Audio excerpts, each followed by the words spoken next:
인구공 사태, 총선, 의대생 파업, 추미애, 윤석열, 택배 노동자 과로사, 기후위기, 중대재해기업처벌법, 민주노총 선거도 있었네요. 하나, 둘, 셋. 안녕하세요. 솔수기입니다. 이 촬영을 하고 있는 지금은 2020년 12월 30일. 이 길고 길었던 2020년도 딱 하루를 앞두고 있습니다. 프로 유튜버들은 또 이런 걸 한다고 하더라고요. 뭐죠? 올 한 해를 돌아보면서 어떤 일이 있었는지 베스트를 뽑는 거죠. 시상식인가요? 유튜브 꿈나무들은 이런 걸 해야 되죠. 그럼 올해 있었던 일들을 한번 이야기해볼까요? 네네. 올해 1월에 무슨 일 있었죠? 코로나? 12월에도? 코로나! 올해는 진짜 코로나로 시작해서 코로나로 끝나는 한 해다라고 해도 과언이 아닌 것 같아요. 마스크 쓴 지 1년밖에 안 됐다는 건 좀 놀랍지 않아요? 근데 한 3년 된 것 같은데? 예전에 찍은 드라마에서 사람들이 마스크 안 쓰고 있으면 이상하지 않아요? 그 왜 마스크 안 쓰고 나온대요? 그러니까요. 근데 그런 요즘 시절이 만든 있었다. 요즘 만드는 드라마도 마스크 안 써요. 두 번째, 제가 아주 충격적이었던 상황의 사건은 엠번방 사건이었어요. 네. 엠번방은 사실 작년부터 있었는데 다시 공론화된 시기가 이제 2, 3월을 넘어가면서 있었고, 그것이 됐던 이유는 박사방이 나왔고 조주빈이라는 주범이 있다. 그리고 조주빈을 구속하면서 이제 제대로 수사하고 제대로 처벌해야 한다라는 것이 확인이 되면서 지난해에 이야기됐던 것이 청와대 청원에 올라가고 총선 기간에 이야기가 많이 됐었죠. 네. 총선하니까 생각나는 게 연동형 비례대표제 이게 도입이 됐는데 네, 처음 도입됐죠. 거대 양당의 위성정당이 만들어지면서 그 연동형 비례대표제의 취지가 살리지 않는 그런 선거가 됐었습니다. 선거법이 바뀌면 선거권 행사는 우리가 느껴야 되는데 우리는 바뀐 거 하나도 느끼지 못하고 결국 자기들끼리 갈라먹기 한 거 아니에요. 그쵸? 근데 올해 총선이 있다는 게 놀랍지 않아요? 저 그게 후보였어요. 아직 올해였어요. 저도 후보였어요. 네. 그리고 나서 우리 당의 아주 큰 일, 진보당으로 당명을 개정했습니다. 오. 많은 당원분들이 주황색을 버리고 맞아요. 레드 아이템을 사시기 시작했죠. 여름에는 인구공 사태 빠질 수 없다고 생각합니다. 인구공이 뭐죠? 인천국제공항 비정규직 문제였는데 실제로 이 비정규직 정규직화 문제에 문재인 대통령의 약속대로 진행되는 건데 그 같은 인천공항에 젊은 직원들이 청년들이 반대한다라고 해서 이슈가 좀 됐었죠. 그곳이 이슈가 된 것은 문재인 대통령이 가장 먼저 정규직화를 실현하겠다라고 약속했기 때문에 그게 1호 공약이었잖아요. 이 1호 공약이 문재인 대통령이 3년 동안 임기를 보내는 동안 하나도 안 되어서 이제 하려고 하니까 이게 불이 붙은 거죠. 사실 거기 안에 있는 노동자들끼리의 싸움이 아니라 제대로 본인의 공약을 실현하지 못한 정부의 책임이 더 큰 거 아닐까요? 네.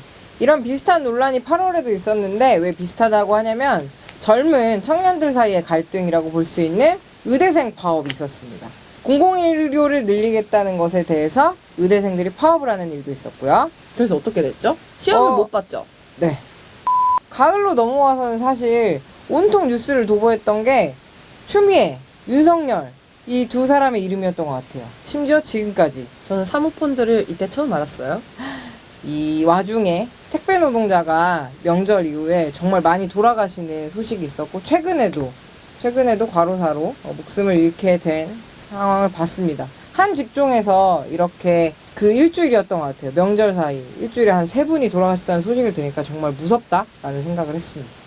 기사 제목이 또 택배 노동자 과로사 이렇게 정말 매일 아침마다 나왔어요. 네, 그런데도 불구하고 지금 중대재해기업처벌법이 제대로 제정되지 않고 있는 현황이어서 국회 앞에서 김용균 군 어머니와 많은 산재 노동자분들의 유가족분들이 단식을 하고 계시고 신임 민주노총 당선자도 함께 단식을 하고 있어요.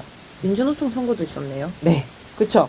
이번에 최초로 비정규직 노동자 출신 양경수 위원장이 당선되는 일이 있었는데 내년에 민주노총의 거침없는 투쟁 기대됩니다. 또 무슨 일이 있었죠? 우리가 벌써 가을로 넘어왔는데 여름에 중요한 일이 있었어요. 박원순 시장. 서울 시민뿐만 아니라 전 국민이 충격을 받았던 사건인데 얼마 전에 근데 공소권 없음으로 수사 종결이 됐습니다. 네, 종결이 돼서 어제요.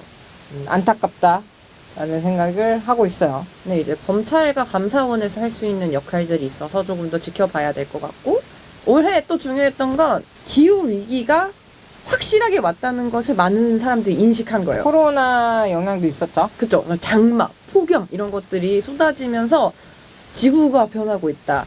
근데 이것을 사람들뿐만이 아니라 지방자치단체, 국회, 정부가 모두 인정하고 비상선언을 일단 했습니다. 장마 폭염하니까 생각이 난 게 구례의 수해 피해가 굉장히 컸어요. 맞아요. 이거는 사실 근데 인재에 가까워서 아직도 많은 분들이 복구가 안 됐는데 정부가 책임을 져야 한다고 생각하고 있어요. 많은 일이 있었네요. 이거 2020년 실화? 좀 충격적이다. 유난히 길고 길었던 2020년인데 우리 각자 생각하는 가장 중요한 사건, 내년에는 꼭 해결돼야 하는 사건이 있으면 너무 많은데 그래도 일단은 코로나가 빨리 끝났으면 좋겠어요. 마스크를 여름에도 써보고 겨울에도 써보잖아요.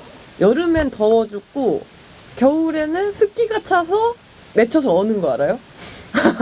그걸 겪고 있으니까 사계절 내내 마스크를 쓰는 것이 전 국민의 고충이겠다 이런 생각이 많이 듭니다. 코로나 진짜 제발. 저는 코로나가 사실 2022년 이꼴 코로나였는데 우리 사회에 알려준 게 바이러스는 평등하지 않다라는 사실인 것 같아요. 감염에 취약한 곳이 어디였는지 보여줬던 것 같아요. 처음에 그 정신병동도 있었고 요양원도 있었고 지금 최근에는 동부구치소에서도 집단 감염이 되고 있는데 우리 사회가 그동안 당연하게 생각했던 것들을 다시 한번 들춰보게 되지 않았나? 라는 생각을 합니다. 그래서 이 코로나도 종식되면서 불평등했던 사회도 바뀌어야 된다 라고 생각하고 있어요. 저는 택배 노동자의 과로사와 그리고 중대재해기업처벌법을 이제 중요한 사건 그리고 내년까지 해결돼야 되는 문제라고 생각하는데 이 굉장히 세상에 많은 뉴스가 쏟아지는데 죽어야만 보이는 사람들이 있다는 것 2020년에도 계속되고 있는 것이 아주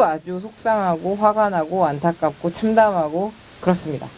그래서 내년에는 평범한 일상을 소소하게 그리고 안전하게 살아갈 수 있는 한 해가 되면 좋겠다라고 생각합니다.